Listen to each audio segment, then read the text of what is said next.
Good morning. Welcome test day. Actually, I shouldn't say test day, test review. Test will be on Monday. Normally we're like, ooh, test on Monday, it's terrible. It'll be fine. I'll go over review on Monday. Make sure you get your notes turned in today if you want to get the extra credit. So 5 points extra credit if I have your notes in by midnight tonight, 11:59. So get those notes in. If you turn them in on Sunday, I'm sorry, it's going to be too late. So make sure you get them in today so that I can get that taken care of for you and open up your tests. If you have any other questions besides things that I go over on your test review, please send them to me on Remind. You can also still join our regular Zoom today at 10 o'clock for any additional questions. Just let me know. So let's go ahead, let's get started with our first problem. This was something that we did in our most recent lesson, solving matrices. So when I'm asked to solve this for y, I like to look at it first just as a general variable equation. So if I want to solve for y, I want to get y by itself. So it's x minus 2y is equal to z. So my first step then it would be, I would go ahead and I would subtract x from both sides, right? And so I'd go ahead and it cancels off and I get negative 2y is equal to z minus x. Well, I'm trying to solve for that y, so I'm going to divide both sides by a negative 2, and I divide by a negative 2. A lot of times we leave it like this, but when we're talking about these matrices, I'm going to write it slightly different, and I'm going to say y is equal to, and I'm going to plot that negative 2 out in front. So it's divided by negative 2. It's the same thing as a negative 1/2, right? But it's going to be applied to my z minus x. So this is what we're going to be doing to solve for that matrix y. So we want to take negative 1/2 of z minus x. And remember, just like our basics that we've done over the years, we always start with parentheses first. Even though they're matrices, our fundamentals still remain the same. So I'm going to go ahead up here. I'm going to do, okay, my first step is going to be matrix z minus my matrix x. So I look here, and it's going to be z minus, I'll write it out for you. So it's going to be my matrix Z, which is A, C, 16, and B, minus my X, which is B, A, 4, and A. So it's A minus B, C minus A, 16 minus 4, and B minus A. So that's where we're going to be. And I said that kind of fast. That's okay. I'm going to write it out. So that's going to equal then, remember, same location. So it's A minus B.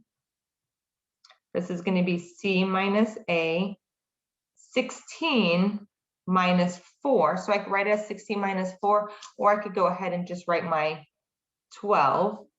And then I'm going to have B minus A. All right, so we've got that. Okay, so my next step then, 1/2 of it, right? So this is Z minus X, but I need to take a negative 1/2 of that. So I want to go ahead and I want to take negative 1/2 of each one of these. Negative 1/2 of each one of these. So when I do that, it's going to be negative 1/2 of my Z minus X. Okay, so let me go ahead and distribute that through. And what that's going to look like is I'm going to end up with negative 1/2 of A minus B. I'm going to end up with negative 1/2 of C minus A. I'm going to end up with negative 1/2 of 12. That's an easy one. That's just going to give me my negative 6. And I'm going to end up with negative 1/2 of B minus A. So this is actually what my y value is. So this right here is going to give me my y, right? That's going to give me my y. That doesn't match anything over here, does it? I don't get it. Well, look what they also gave me. I know that what y is. They gave me this value of y over here. So they are telling me then y would have to equal y. So this y here, my C, D, A, B, has to equal this over here. They have to be equivalent. What good is that? How is that going to help me? Well, first thing I noticed right away, I had one number one number that was nice and pretty, and that was this -6. That tells me that this value right here has to be -6. In other words, I know that A is equal to -6. Awesome. If A is equal to -6, then for each one of these values, I could plug in -6, right? All right, so if this is a -6, this is a negative -6 makes this +6, right? A -6 makes that +6. All right, so now I feel like I'm still kind of stumped because when I look here, I still have a mess. So here's what I have. I know that my C is equal to this equation here. So I know C is equal to -1/2 of -6 minus B. Okay, I know that D is equal to -1/2 of C plus 6. I know that my B is equal to -1/2 of B plus 6. Okay, well, how is this going to help me figure out what these other values are? I have all these extra variables still. But the one thing that I noticed as I was going through this was that I have only the variable B with this equation. Here I have a B and a C, I have a D and a C, but here I have my variables of B, right? I have my variables of B. So can I solve for B? Yeah, absolutely.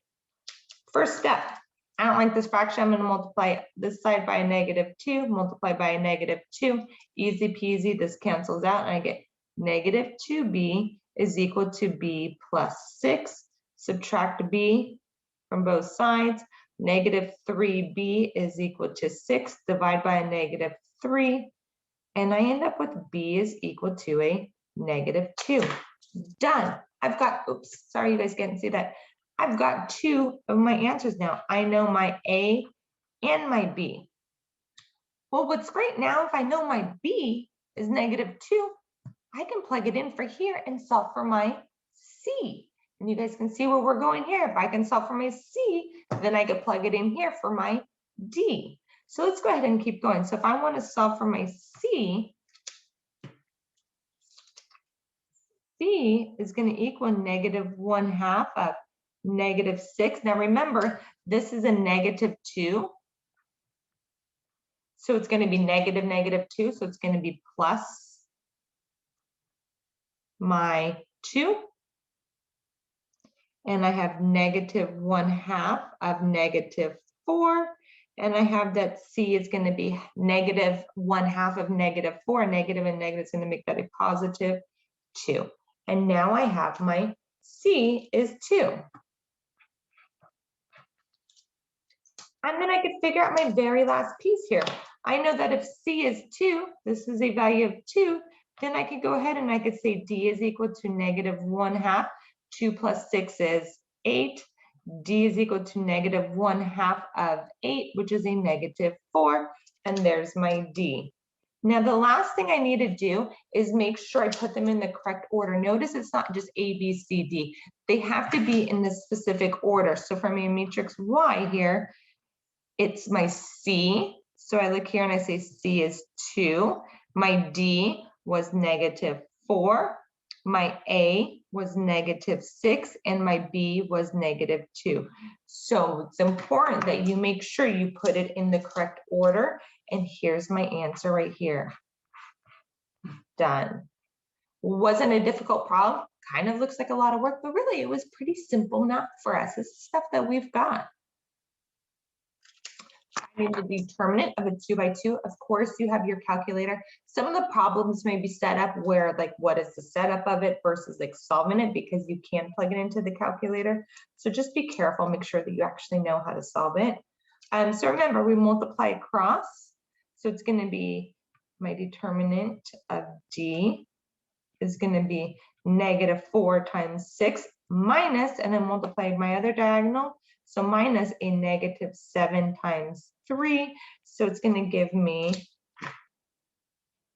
negative 24. A negative is going to make that plus 21. So my determinant is negative 3.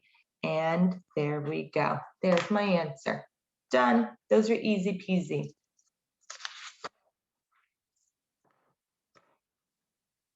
All righty, moving on to my next one, another solving. So the neat thing about solving is because it encompasses so many of the things that we worked up to in the previous lessons, like learning how to add and subtract and using our properties that we already know, we're just applying them. And so these are great problems to kind of help us review. So what are the values of X and Y in the matrix below? Okay, so I know that if I add row 1, column 1 to row 1, column 1, same location, it has to equal 28. So I know that X plus 4 plus a negative 9X is going to equal 28. I also know that Y squared plus 1 minus 17 has to equal 0. So Y squared plus 1 minus 17 has to equal 0, or plus a negative 17, however you'd like to look at it. So I don't have to write it like this. I could just write it like that because a positive and a negative is going to make this a negative. However you want to look at it, whatever you're most comfortable with. My next step then is to solve each one of these individually. These are two separate equations. So I'm going to solve my x1 first and then my y1 first. So when I look over here, I have an x minus 9x leaves me with a negative 8x plus 4 is equal to 28. Subtract 4 from both sides. And I have negative 8x is equal to 24. Divide both sides by a negative 8. And I end up with x is equal to negative 3. So I know x is negative 3, so it can't be this answer, can't be this answer. I know it's one of these two. Okay, well, let's go to my next one. Y squared, and I have 1 minus 17, so it's going to give me y squared minus 16 is equal to 0. Add 16 to both sides. Y squared is equal to 16. Take the square root of both sides, and I have y is equal to, and this is where it's going to get you. A lot of you guys are going to want to say 4, but when I'm solving an equation, remember it's always going to be plus or minus that value. So it should be a plus or minus 4. So your correct answer should have been this one right here. Be careful because they're going to try to trick you on that one. Don't fall for it. And my last one.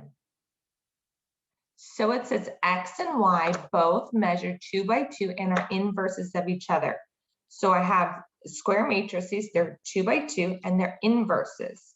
Remember, if they're inverses, then X times Y would equal Y times X. And if they're inverses and then multiply them together, they have to equal my identity product. They have to equal the identity matrix. The product of them has to be the identity.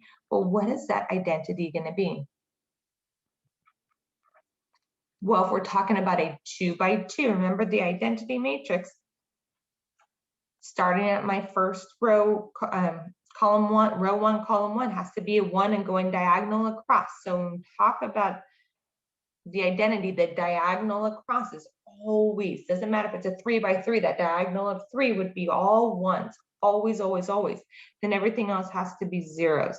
So if I look here, this has the diagonal of 1s, but these aren't zeros.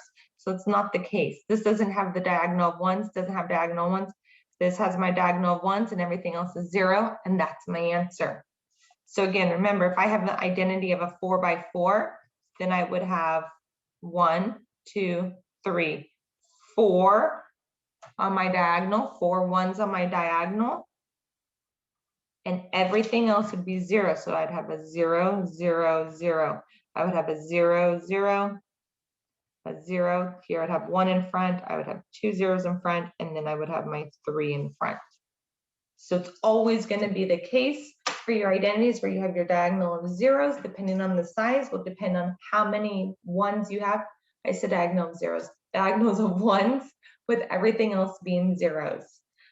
So if you have any questions, any other particular ones that you come across, remember, I'm gonna go over some on Monday as well. If it's one that you wanna make sure I go over, send me a message. I'll be like, oh yeah, I already have that one planned or not. I mean, I'll make sure that I put it on my list. So if you have any questions, send me a message, remind. Otherwise, I will see you guys later and you guys have a great day.